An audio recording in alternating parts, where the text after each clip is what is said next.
저는 오늘 하나님의 공의를 실천합시다라는 제목을 가지고 말씀을 나누겠습니다. 보입니까? 예. 하나님의 공의를 실천합시다. 지금 우리가 예언서들을 계속 공부하고 있는데요. 지난주 소제목이 뭐였었냐면 인간은 하나님을 떠나서 살 수 없는 존재라는 거. 우리가 이 자연 안에서 먹고 마시고 살 수 있는 모든 것이 하나님의 복이라는 거. 꼭 좋은 대학을 가고 꼭 많은 돈을 벌어야 하나님의 복이 아니라 정말 인간으로 이렇게 느끼며 보며 마시며 먹고 살 수 있는 것 자체가 다 하나님의 복이거든요. 그래서 하나님의 복 안에서 살라나. 두 번째가 그러기 위해서 우리가 건강하게 하나님이 주신 복을 누리며 행복하게 살기 위해서 필요한 첫 번째가 절대 믿음. 절대 다른 신을 섬기거나 하나님을 떠나서 다른 신을 섬기지 않고 오직 하나님만을 믿는 이 절대 믿음이 필요하고, 두 번째는 하나님 우리에게 명령하신 하나님의 공의가 있습니다. 그것은 하나님의 마음이기도 하고 율법의 정신이기도 한데, 어쨌든 우리가 속한 이 공동체 안에서 가난한 사람, 약한 사람, 부족한 사람들을 도와주며 서로 하나님의 형상을 닮은 사람들을 존중하며 살아가는 이 모습, 이것이 하나님의 공의를 실천하는 모습이거든요. 이 두 가지가 될 때 하나님이 내가 너에게 복을 주겠다라고 말씀하시는 거거든요. 그래서 우리가 이 부분에 대해서 지난 주중예배 시간에 말씀을 나눴고요. 오늘은 이어서 구약 선지자들의 외침, 이 39권 창세기부터 말라기까지, 아브라함부터 시작하여 마지막 예언자 말라기까지 그 모든 선지자들의 외침은 딱 공통점이 분명합니다. 상황은 달라도 사람의 본성과 마귀의 속성이 똑같기 때문에 항상 그들의 외침은 분명하거든요.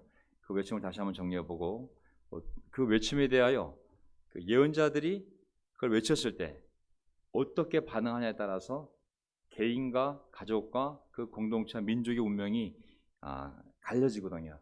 그래서 오늘 왕들의 이야기 맨 마지막 장, 역대기 맨 마지막 장에 나와 있는 이스라엘 역사의 맨 마지막 왕 때에 포로로 끌려갈 때, 그때 마지막 장을 함께 읽으면 구약 역사가 다 정리가 됩니다.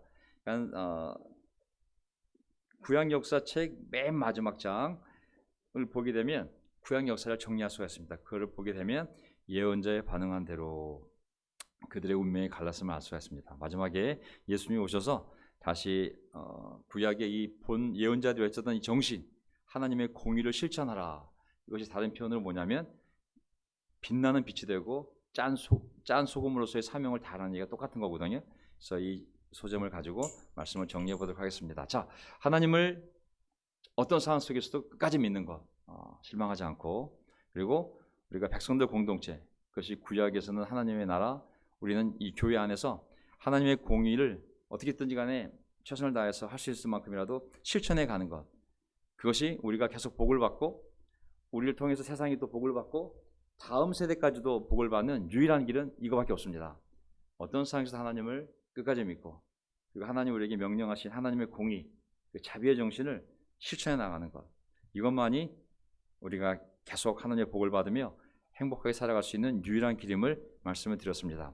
그렇게 살도록 하나님이 예언자들을 부르셔서 하나님이 선택하고 부르시고 임명하셔서 그들에게 기도하게 하시고, 그래서 하나님이 그 기도를 듣고 백성들의 문제의 답을 알려주시고, 또 하나님과 인간 사이에서 중재 역할을 하는 사람들이 예언자들이거든요. 그래서 그 가운데서 하나님이 하신 말씀, 또 보여주신 꿈, 영상, 그 모든 것들을 백성들에게 전달해줘서 결국은 1번과 2번이 될 수 있도록 절대 하나님을 떠나지 않는 것, 두 번째 하나님이 명령하신 하나님의 공의, 정의, 이 자비의 정신을 이 안에서 실천하는 것, 이 두 가지를 해서 하나님의 복에서 떠나지 않도록, 하나님의 복을 떠나면 복이 독이 되고 하나님의 축복이 저주가 되기 때문에 그 심판을 받지 않도록 아브라함, 모세, 사무엘, 엘리야, 엘리사, 이사, 예레미야, 에스겔, 다니엘 4명의 대예언자뿐만 아니라 또 12명의 소예언자, 생각나시죠? 호야라, 호세아, 요엘, 아모스, 오요미나, 오바디야, 요나, 미가, 나홈, 그 다음에 합습, 학습, 말, 하박국, 스바냐, 학개, 스가랴, 말라기, 12명의 소예언자를 통해서 계속 이 두 가지가 될 수 있도록 외친 사람이 바로 그들의 외침이었고, 그걸 기록한 것이 성경 39권의 내용입니다. 자, 우리가 지난 시간에 봤듯이 창세기 18장 18절에 왜 하나님이 아브라함을 택했냐면 설명해 줍니다. 창세기 1장 말씀처럼 세상을 창조하고 너희들이 복을 받으라고 말씀을 하셨는데, 그들이 계속 복을 받으려면 두 가지를 해야 되거든요. 근데 이 두 가지를 할 수 있는 사람이 아브라함이었기 때문에 나는 아브라함을 택했다고. 아브라함은 첫째, 하나님께 순종한 사람이에요. 나에게 순종하고. 둘째, 옳고 바른 일, righteousness, justice. 제가 히브리어로 중요한 단어라고 말씀드렸죠. 하나는 미슈파트, 하나는 체카다. 차다카. 이 두 가지를 자기도 하고 자식들에게 하도록 가르칠 수 있는 사람이었기 때문에 내가 아브라함을 택했다고. 왜? 이 두 가지가 돼야 아브라함에게 약속한 복을 그가 받을 수 있고 그 후손도 내가 약속한 그 복을 주겠다고 한 복을 받을 수 있기 때문에 내가 아브라함을 택했다고. 중요한 것은 하나님을 절대적으로 믿고 자기 삶에서 옳고 바른 일, 하나님의 공의, 하나님의 자비를 실천할 수 있는 사람이기 때문에 라고 말씀했습니다. 다시 한번 정리해 보면 공의, 또 우리나라 말로 정의라고도 번역되었거든요.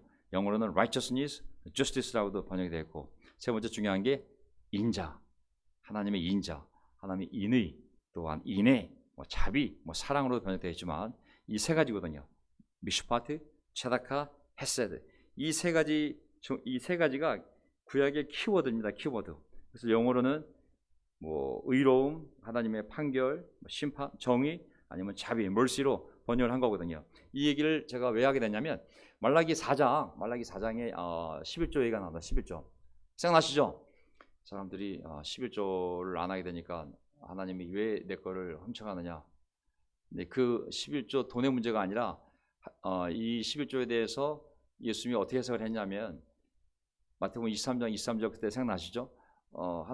예수님이 뭐라고 설명하셨냐면 야왜 너희들은 자질구레한 11조는 악착같이 챙기면서 정말 해도 되고 안 해도 되는 그런 정말 아주 자그마한 열매들까지 세워서 바치면서 정작 더 중요한 율법의 형식은 그렇게 악착같이 지키면서 율법의 정신인 세 가지. 그래서 뭐였어요? 하나님의 공의, 그 다음에 믿음, 그리고 이 자비였거든요. 이건 안 하면서 왜 그 형식만 지키고 사람을 판단하냐고. 그러면서 예수님이 준 도전이 있었거든요. 결국은 정말 중요한 것은 물론 하나님이 하라고 명령한 형식도 지켜야겠죠. 하지만 더 중요한 그 정신, 그 마음, 그것을 지키지 않는다면 형식을 지키는 게 무슨 의미가 있겠냐고 예수님이 도전을 준 것이었거든요. 그래서 이제 구약을 한번 쭉 정리해 보면 제가 이제 앞으로 호세아, 아모스부터 시작해서 이제 예언자들 들어갈 텐데 한번 미리 소예언서 개관을 한다면, 소예언서 개관을 한다면 구약 선지자들 외침은 이 네 가지로 정리할 수 있습니다. 첫 번째 이사야서 7장 7절. 이사야 7장 7절 보게 되면 배경은 제가 나중에 설명드리고 이 문자를 보세요. 주 하나님께서 말씀하신다. 이 계략은 이제 북이스라엘과 시리아가 합작을 해서 남유다, 그래도 믿음을 지키고 있는 남유다를 공격하려는 계획은 성공하지 못한다. 절대로 그렇게 되지 못한다. 하나님을 안 믿는 북이스라엘과 하나님을 안 믿는 북이스라엘과 그리고 이방신을 믿는 시리아가 합작을 해서 남쪽에 여호와 하나님을 믿는 이 성전이 있는 예루살렘을 함락시키고 흩어보려는 이 계획은 절대 성공하지 못한다. 아니 절대로 그렇게 될 수가 없다고. 그러니 너희들은 나를 믿고 하나님이 나를 믿고 9절 너희가 믿음 안에 굳게 서지 못한다면 너희는 절대로 굳게 서지 못한다. 이게 이제 이사야 예언자를 통해서 알려주신 말씀이거든요. 보세요. 믿음 안에 굳게 서지 못하면 너희는 절대로 굳게 서지 못한다. 눈에 보이는 저 두 적이 하나도 아닌 둘이 합쳤으니 얼마나 강력하게 보이겠어요. 하지만 그것보다 더 강한 하나님의 힘을 믿고 쟤네들은 나무 지팡이에 불과해. 날 보라고. 절대 인간적인 계획이 성공할 수 없다고. 날 믿어야 된다고. 너희가 나를 굳게 믿지 않으면 절대로 너희가 서 있지 못할 거라고 이 말씀을 하신 거거든요. 그래서 지금 시리즈로 이 불신의 시대에, 이 어려운 시대에 우리가 어떻게 삶의 중심을 잡을 것인가라는 주제로 말씀을 나누고 있는데, 이 불신의 시대에, 어려운 시대에 우리가 해야 될 일은 뭐냐면 삶의 중심을 어떻게 잡아야 되냐면 하나님 안에 굳게 서 있어야 됩니다. 아멘. 하나님을 굳게 믿어야 됩니다. 사람을 보면 걸려 넘어지게 되어 있어요. 하나님을 보지 않고 사람을 보거나 하나님의 말씀을 듣지 않고 사람의 말을 들으면 넘어지게 되어 있습니다. 성경은 하나님을 그냥 믿는 게 아니라 100% 믿어야 됩니다. 믿다는 단어가 뭐라고 그랬어요? 우리가 믿습니까? 그러면 여러분 뭐라고 말씀하세요? 아멘. 아멘은 히브리어로 아만. 아만이라는 단어에서 왔다고 그랬어요. believe 영어가 아만이에요. 아만. 아만에서 아멘이 왔어요. 히브리어에서. 아만의 뜻이 두 가지가 있어요. 하나는 믿다, 하나는 세우다. 여기 believe, establish가 있잖아요. establish는 뭐예요? 뭘 세우는 거예요. 세우는 거. 건물을 세우든 믿음을 세우든 위로 세우는 걸 얘기하는 거거든요. 이게 같은 단어예요. 너희가 나를 믿지 않으면 너희는 절대로 서지 못한다. 같은 단어예요. 이 서다와 믿다가 같은 단어를 이렇게 표현만 다르게 한 것뿐이에요. 날 믿지 않으면 너희 인생은 쓸 수 없다고. 나를 믿지 않으면 너희 가정, 너희 나라, 너희 미래는 쓸 수가 없다고. 나를 믿어야 한다고. 어떤 어려움이 와도 나를 보고 내 능력을 믿으라고. 이게 바로 구약 선지자들의 모든 가르침의 첫 번째 가르침입니다. 다른 방법으로 설교가 됐을 뿐이지 핵심은 이거거든요. 아만. 어떤 상황에서도 날 믿으라고. 심판도 내가 할 거고 해결도 내가 할 거고 너희는 날 믿으라고. 두 번째 뭐냐면 어떤 가르치냐 보세요. 미가서 6장 8절. 이제 미가서가 이제 좀 있으면 우리가 10월 가기 전에 이제 나눌 소연수 중에 하나인데요. 미가서 6장 8절을 보게 되면 미가서가 이제 미가서. 자, 너 사람아 무엇이 착한 일인지를 선한 일인지를 토부한 일인지 주님께서 이미 말씀하셨다. 여호와께서 너에게 요구하시는 것이 무엇인지도 하나님께서 너에게 요구하시는 것이 무엇인지도 이미 말씀하셨다. 오로지 공의를 실천하며 하나님의 공의, 하나님의 정의를 실천하며 인자, 아까 얘기했던 헤세드, mercy, 인자를 사랑하며 겸손히 너의 하나님과 함께 행하는 것이 아니냐라고 나와요.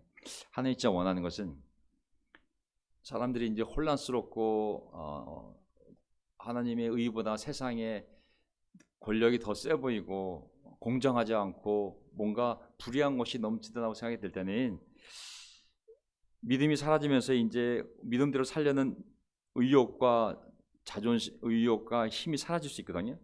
그때 이제 하나님이 우리에게 말씀하신 건 뭐냐면 아무리 세상이 복잡하고 불의한 것이 넘친 것 같이 보여도 첫째 나를 믿을까, 둘째는 뭐냐면 내가 말한 공의를 실천하라고. 그냥 너희들 가운데서. 그리고 인자, 아까 말씀드렸죠. mercy, 하나님의 이 자비의 정신이 있잖아요. 그거를 놓치면 안 되거든요. 그는 율법을 행할 때 율법의 정신이 있고 율법의 형식이 있는데 예수님은 도전 줄 때 형식도 물론 지켜야 되지만 더 중요한 이 정신을 너희가 행해야 되지 않냐고. 근데 율법의 정신을 하던 율법의 형식을 지키던 가장 중요한 마음은 mercy, 이 인자거든요. 인자, 헤세드. 이걸 잃어버리게 되면 이게 교회가 생명이 없는 교회가 되는 거거든요. 저는 이런 생각을 해보거든요. 옛날 우리 교회가 전율 뽑을 때 저도 마찬가지지만 진짜 교회 인도자는 누가 교회를 인도해야 되냐면 전도를 잘하는 사람이 아닙니다. 열정이 많은 사람도 아니고 그리고 영어를 잘하는 사람도 아니고 일본어를 잘하는 사람도 아니고 히브리 헬라어 잘하는 사람도 아닙니다. 성경 60권을 다 외우고 있는 사람도 아니고 신학 박사도 아닙니다. 신학교를 2개, 3개 나와서 정말 설교를 너무 잘하는 사람이 인도해도 안 됩니다. 사실 누가 인도해야 되냐면 기준이 이건 거예요. 하나님의 공의를 실천하며 인자를 사랑하며 하나님과 걸어가는 사람. 제가 작년에 10명을 전도했어요. 제가 20명을 세례줬어요. 제가 전도사가 되지 않겠습니까? 아니, 그냥 전도를 잘하는 것뿐이에요. 하나님의 복을 주었고 아멘. 하지만 진짜 교회를 인도할 사람 우리가 뽑는다면 저는 신학교 나온 사람 아닙니다. 두 번째, 성격이 너무 쾌활해서 외형적이라서 전도 잘하는 사람 절대 아닙니다. 물론 그것도 하나의 배경은 될 수 있겠죠. 열정적이고 성격 좋은 사람, 저 사람은 피플 퍼슨이야. 사람 관계가 너무 좋아. 아멘. 하나의 방법은 될 수 있겠죠. 하지만 정말 중요한 것은 우리가 정말 봐야 할 사람, 앞으로 명동교회를 인도할 사람은 누구냐면 하나님의 이 자비의 정신을 갖고 사람들을 사랑하는 이 자비의 마음을 가지고 하나님 명령한 것을 이 안에서 하나라도 실천해 가는 사람들. 그런 사람들이 우리 미래 세대의 교회 인도자로 나와서 교회를 이렇게 정말 하나님의 자비의 정신으로 인도해 가야 됩니다. 야망이 아니라 이 세대 안에 전 세계 교회를 세우겠습니다. 아멘.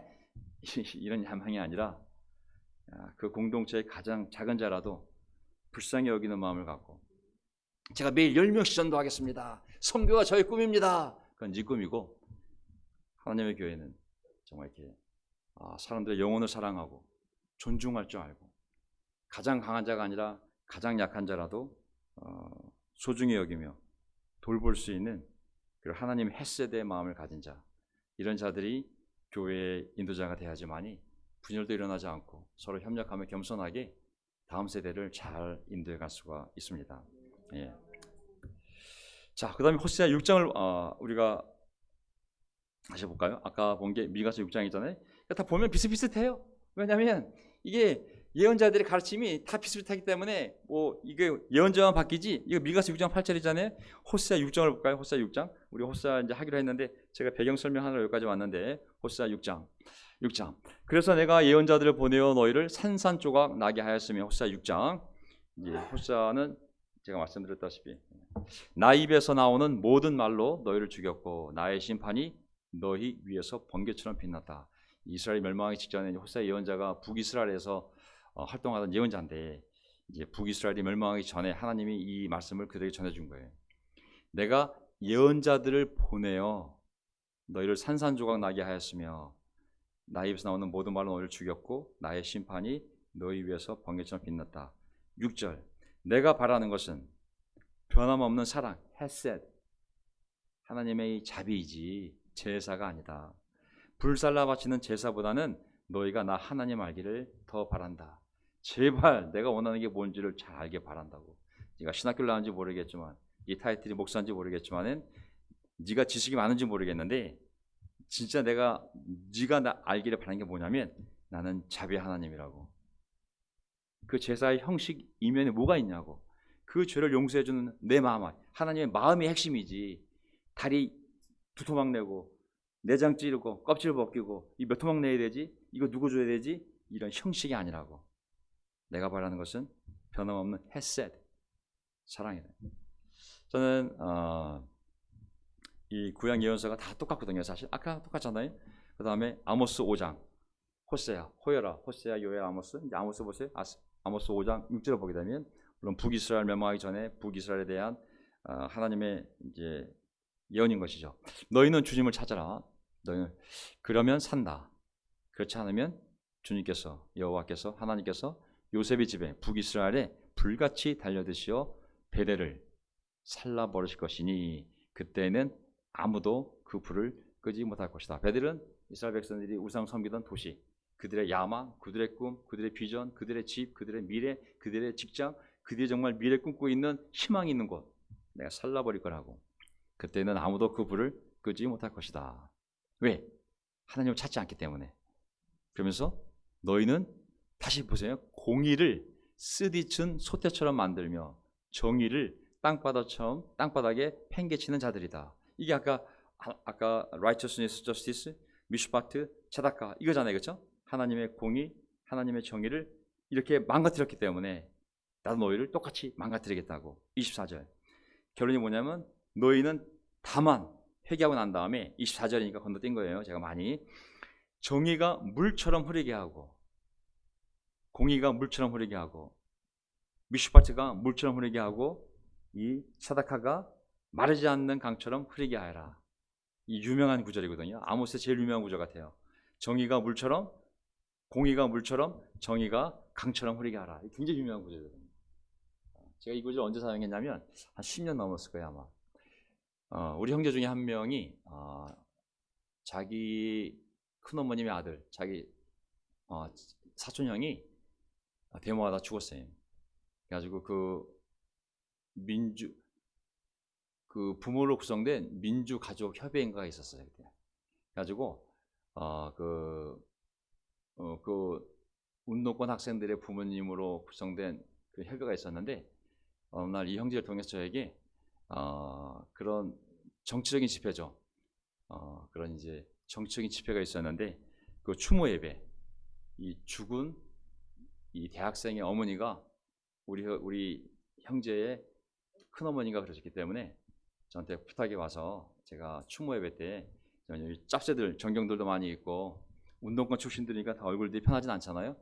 가서 이제 제가 서울대 가가지고 그 죽은 학생이 서울대생이기 때문에 제가 추모 예배를 인도한 적이 있었습니다. 그때 제가 이제 설교를 했거든요.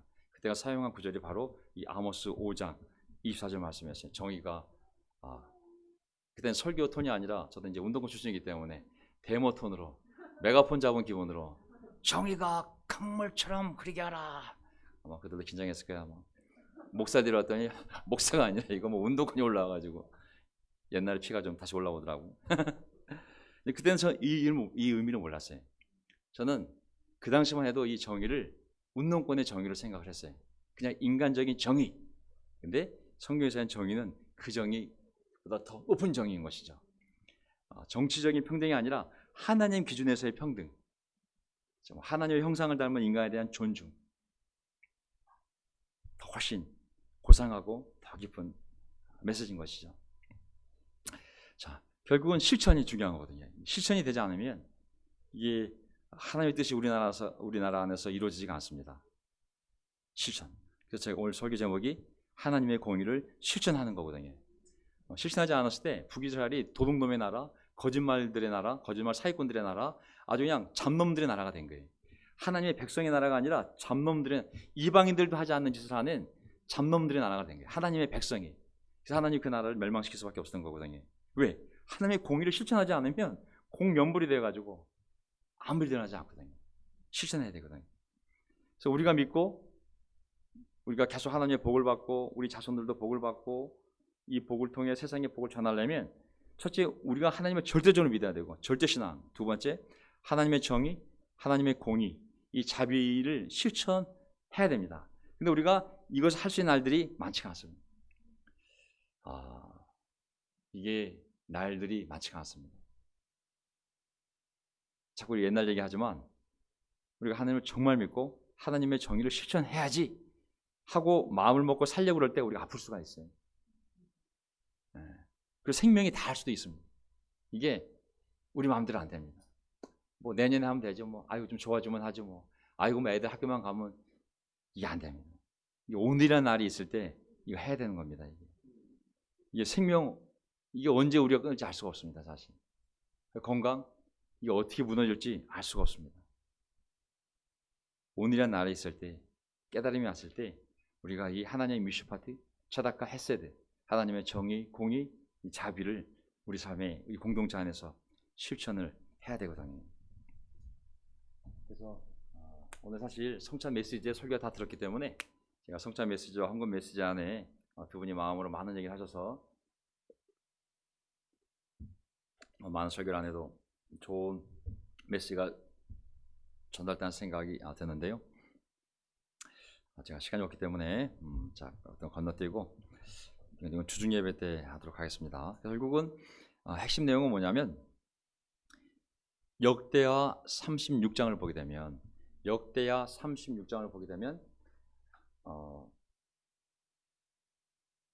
역대하 36장 제가 이제 구약 39권을 다 외우라고 말씀드렸죠. 그렇죠? 우리가 말씀대로 사는 사람들이기 때문에 66권을 다 외워야 되는데 먼저 39권을 먼저 외우자고 말씀드렸습니다. 제가 창출 레민신, 창세기, 출애굽기, 레위기, 민수기, 신명기, 그다음에 여자룻, 여사룻, 여호수아, 사사기, 룻기, 사망역, 사무엘 상하, 왕들의 이야기 상하, 역대 상하, 그다음에 에느에, 에스라, 느헤미야, 에스더. 그러면 역사 끝나는 겁니다. 그다음에 역시잠자나 이건 시가서, 그다음에 대예언서, 이에단, 그다음에 12소 예언서, 제가 말씀드렸다시피 호에라, 오요미나, 합석학성말, 이거 39 끝나잖아요. 중요한 게 있어요.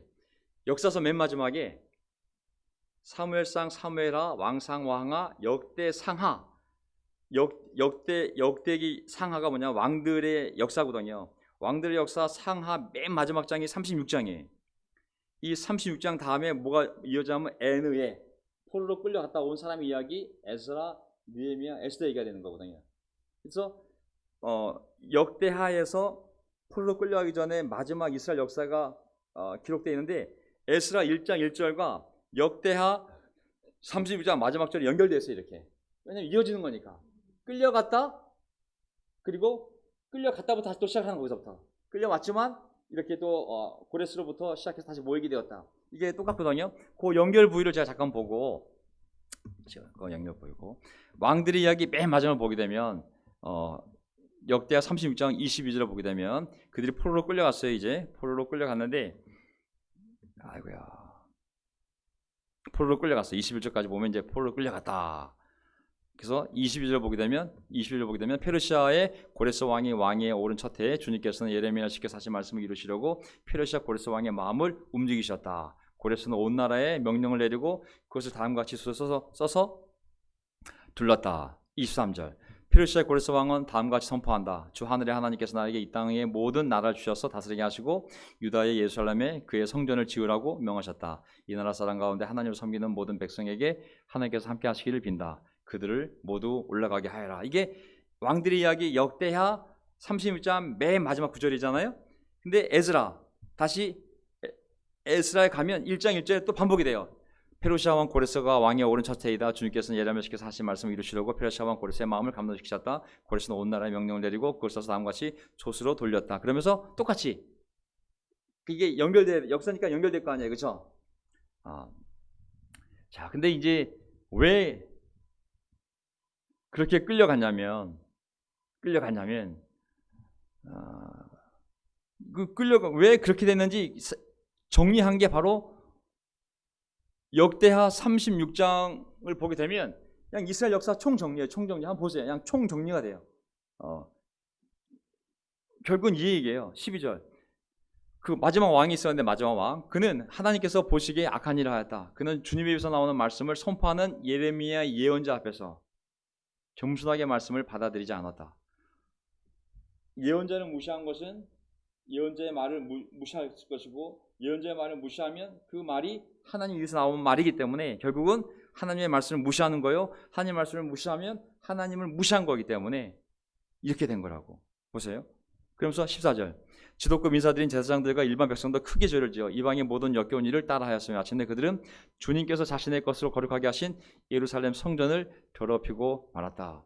결국은 말씀이 무시되니까 이방 문화들이 세상의 문화들이 들어오기 시작했죠. 어디까지 들어오냐면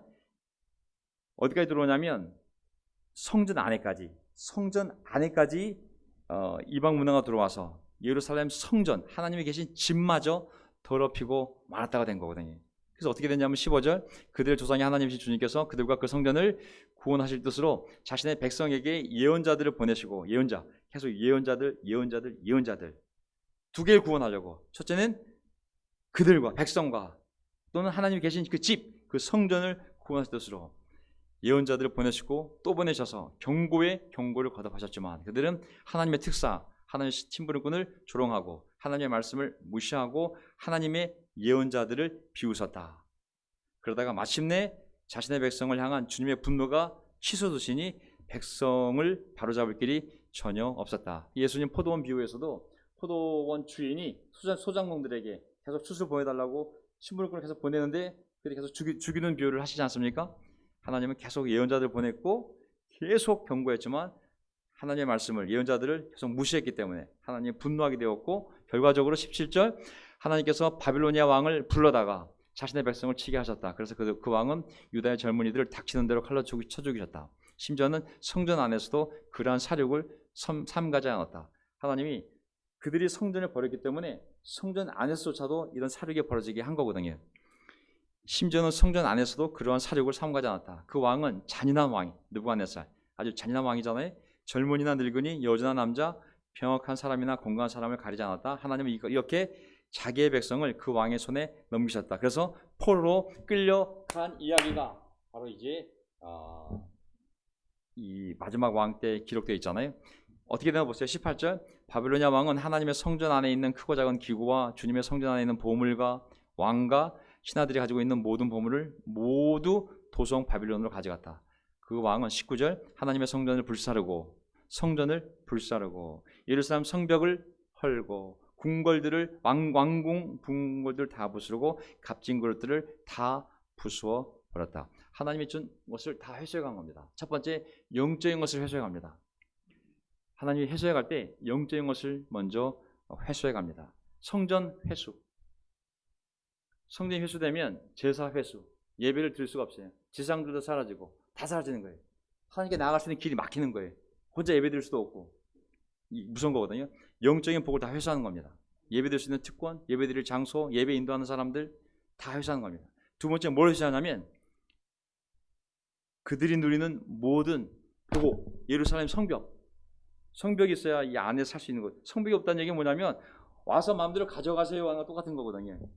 성벽을 하려다는 얘기가 뭐냐면 이제 내 백성이 아니니 이방 족속들아 마음대로 너희들이 와서 여기를 회파하라는 얘기. 그건 뭐냐면 성령이 떠나면 귀신들아 마음대로 들어가라는 얘기 똑같은 거거든요.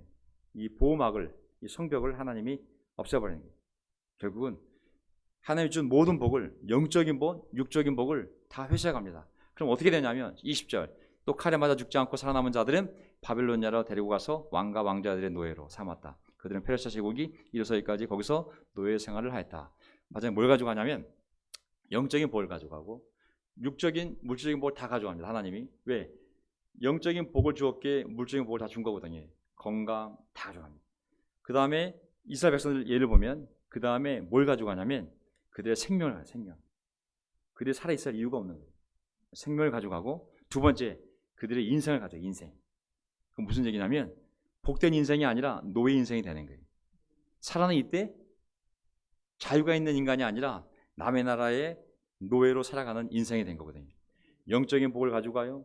육적인 복을 가져가요. 생명을 가져가요. 나중에 기쁨 있는 인생을 가져가 버리는 거예요. 그럼 살아있어도 사는 이유가 없는 거예요. 먹고 마시고 있지만 내가 왜 살지? 무슨 행복을 사는 거지? 무슨 소망이 있지? 내가 뭘 왜 살고 있는 거지? 이스라엘 백성들이 그거를 다 한 거거든요.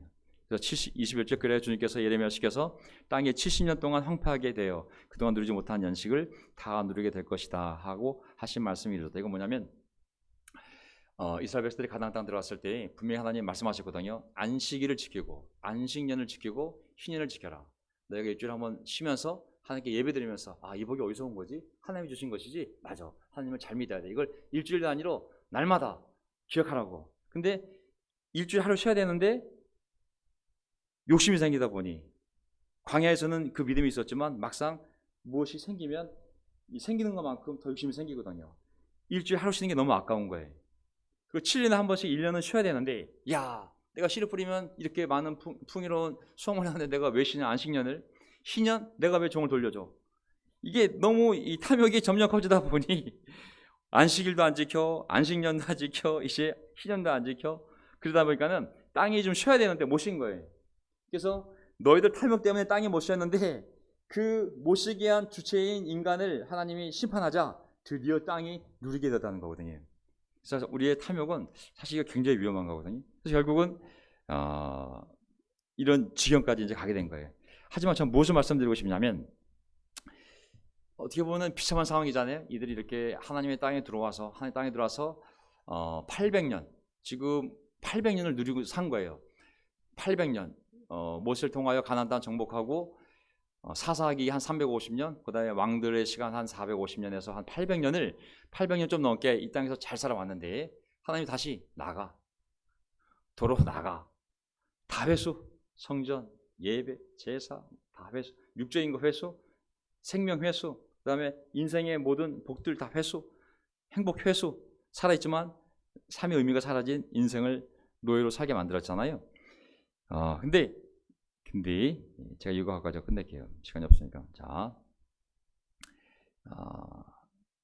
해보세요. 그래서 이제 그들이 포로로 끌려갔어요. 70년 동안 포로 생활을 이제 해야 되잖아요. 다 회수가 됐으니까. 남은 포로 생활하면서 살 때 너무 놀라운 건 뭐냐면 처음엔 너무 힘들겠죠. 다 노예였으니까. 나중에 물론 다니엘도 나오고 에스겔도 나오고 뭐 에스더, 모르드게 거기 훌륭한 사람도 많이 나오잖아요. 하지만 처음엔 다 노예였어요. 그 나중에 시간이 지나면서 그들이 공직자로 이제 성장한 것뿐이지 처음엔 할머니부터 손자 손녀까지 다 노예였잖아요. 그러니 얼마나 그들이 실망이 되고 또 얼마나 힘들었겠어요. 하지만 두 부류가 나오는 거예요. 두 부류. 자, 두 부류가 어떤 두 부류냐면 처음에는 너무 상황이 실망이 돼서 압도되어 가지고 정말 노예로 끌려와서 맨날 울고 그 강가에 가서 맨날 울고 우리 죄 때문에 이렇게 우리가 망한 거구나 희망이 없이 맨날 울기만 했는데 시간이 지나면서 두 부류가 갈라지는 거예요. 어떻게 갈라지냐면 한 부류는 다니엘, 에스겔, 모르드게, 에스더처럼 또 점점점 하나님을 찾으면서 믿음을 더 굳게 세운 사람이 있고 아멘 쪽으로 한 사람은 실망 속에서 점점 바빌론 사회에 들어가서 그냥 눌러 앉아서 그 문화를 받아들이고 육적으로 잘 먹고 잘 사는 사람이 돼버린 거예요. 그러니까 어려움이 오면 시련이 오면 그것이 어떤 고난인지 모르겠는데 우리의 죄이란 고난이든 아니면 하나님의 시험이든 아니면 하나님의 징계인지 모르겠지만 고난이 올 때 두 부류의 사람이 딱 나눠지게 됐어요. 하나님 그 고난을 통해서 회개하며 하나님 앞으로 계속 올라가는 영적인 남은 자들이 있고 모르드게, 에스더, 다니엘, 에스겔처럼 또 한 부류는 완전히 그 믿음 없는 삶에 정착을 해서 물질적 육체적으로 만족하며 살아가는 정착해버린 두 부류가 딱 나오는 거거든요. 언제 이게 갈라지냐면 하나님 불러요. 나중에 나오너라 하고 부를 때가 있거든요. 내 백성들은 나에게 나오너라, 고향으로 돌아오너라, 예루살렘으로 돌아오너라는 하나님의 부르심의 때가 와요. 그때 준비된 사람들은 하나님의 부르심을 듣고 다시 고향으로 돌아와 성전을 짓고 성벽을 짓는 삶이 되는 것이고, 이미 내려간 사람은 아무리 하나님 불러도 올라올 수가 없는 사람이 되어버리는 거거든요. 제가 아침 6시에 한강 나가는데 나갔더니 수상스키 타고 있더라고요. 와, 아침 6시에 그 추운 물에 수상스키를 타는데 야 정말 대단하기도 하고 멋져 보이기도 하고. 근데 잠깐 제가 떠오른 원리가 뭐냐면 그 보드 요만한데 이게 서 있는 거죠, 사람이. 근데 굉장히 멋있어요. 이게 원래는 정상적이면 이 가라앉아야 되는데 앞에서 배가 끌어주니까 가라앉는 중력보다 앞으로 끌고 가는 힘이 더 세니까 사람이 가라앉지 않고 앞으로 나가는 거예요. 이게 누가 앞으로 끌고 가지 않았으면 가라앉아야 되잖아요, 사람이 물 위에 떴으니까. 근데 누가 그거를 앞으로 확 끌고 가니까 가라앉는 힘보다 보트가 끌고 가는 힘이 더 세니까 가라앉지 않고 앞으로 날아가더라고. 그 사람이 할 수 있는 건 뭐냐면 보트 위에, 내가 갖고 있는 보트 위에만 올라가 있으면 되는 거예요. 그러면 앞에서 끌고 가는 힘이 있는 이상 나는 가라앉는 것이 아니라 즐기는 거예요. 즐기는 거예요. 그 모든 것을. 뭘 얘기하고 싶냐면 세상에 끌어당기는 힘이 있잖아요. 육신이 당기는 욕망, 세상의 욕망, 세상의 욕심, 이거 우리가 감당 못하거든요, 사실. 이건 자연적인 거고, 육신을 입고 사는 이상 세상적인 것을 누리고 싶고 거기 살고 싶은 욕망은 100% 모든 게 똑같거든요. 이 힘은, 이 당기는 힘, 땅으로 내려오게 하는 힘은 똑같거든요. 근데 하나님이 우리를 위로 부르는 힘, 천국을 향하여 앞으로 끌어가는 그 힘, 그 힘에 내 믿음의 보드를 딱 타고 있으면 그 힘이 강하면 세상에 빠지지 않고 앞으로 나갈 수 있는 거거든요. 이 삶을 즐기면서 그냥 억지로 끌려가는 것이 아니라 형제들과 함께 등산도 가고 자전거 타고 탁구도 치고 교제도 하고 강원도도 가고 사랑을 나누면서 이 하나님이 창조한 모든 거, 이 관계를 다 즐기면서 내가 서핑하면서 갈 수 있는 거거든요. 근데 그 힘이 없으면 물에 빠지게 돼 있거든요. 베드로가 예수님 보고 보트를 나왔지만 몇 걸음 걷다가 갑자기 내가 예수께 하는 그 힘인 믿음이 사라졌을 때 그냥 중력에 의해서 물속에 빠져버리잖아요. 우리는 죽을 때까지 이것을 반복할 거라는 생각이 들어요. 시련이 올 때 믿음을 세웠다면, 위로 올라가는 힘, 앞으로 천국을 향해 나가는 힘이 강하다면 세속에 빠지지 않을 수 있어요, 우리가. 하지만 상처가 되었던, 사람에 대한 실망이 되었던, 아니면 기도가 응답되지 않았던 그 실망들이 쌓이면서 우리가 세상으로 가는 힘이 더 강해지면 우리가 우울해지거나 공황장애를 앓거나 아니면 세상에 우리의 마음이 많이 뺏길 수가 있는 거거든요. 그래서 우리가 지금 코로나가 딱 그 역할을 해주고 있어요. 코로나 끝나면 하나님 부르실 거예요. 자, 앞으로 우리 가자! 멋지게 살아보자! 근데 준비된 사람은 다시 보드에 타고 힘차게 비상하며 영적으로 이 모든 축복을 누리며 인생을 살아가겠죠. 하지만 믿음이 준비되지 않은 사람은 앞으로 끌고 갈 때 빠지지 않겠습니까? 아니 그냥 몸이 묶여서 간다면, 율법적인 삶이 된다면 얼마나 고통을 당하며 끌려가겠어요. 얼마나 제자의 삶이, 그리스도의 삶이 고통스럽겠습니까? 물속에 빠져버리는 게 낫겠죠, 차라리. 저는 우리가 이런 확신을 갖고 이스라엘 백성의 길을 가지 말라고 하나님이 이 길을 기록해 놨으니 우리는 성령의 인도를 받아 하늘로 끌어당겨지는 힘에 기꺼이 우리 몸을 맡기고 천국으로 인도하는 성령의 인도하심에 우리 몸을 맡기고, 우리가 할 일은 믿음의 보드 위에 딱 서서 하나님이 우리를 끌고 갈 때 우리가 그 하나님의 끌림에 끌려서 우리 인생을 영적으로 즐기며 함께 가는 삶이 됐으면 좋겠습니다. 아멘. 자, 여기까지 설교를 하고요. 나머지는 제가 주님 예배 하도록 하겠습니다. 자, 설교를 정리하고 제가 정리하고 나면 우리 조한이 형님께서 나오셔서 마지막 기도하고 그리고 마지막 찬송 부르고 마치도록 하겠습니다. 자, 하나님의 공의를 실천합시다. 모든 예언자들의 외침은 딱 두 가지거든요. 하나님을 절대적으로 믿어라. 그리고 하나님의 공의를 실천하며 살아라. 이 두 가지가 되면 하나님은 너희를 계속 복을 주실 것이다. 너뿐만 아니라 너희 자식까지, 뿐만 아니라 너와 너희 후손들을 통해서 다른 사람들에게까지 복을 전하는 복의 통로가 되게 하실 것이다. 그니 우리도 이 말씀을 믿고 우리 삶에 실천합시다. 아멘. 자, 제가 세 번째 포인트를 오늘 뺐는데 저희 부탁은 하나님의 말씀을 따르고 정부 당국자의 말을 따릅시다. 아멘. 이 둘 다 따라야 될 우리의 가이드는 아니잖아요. 하나님이 우리에게 20명 범위 내에서 정부가 우리에게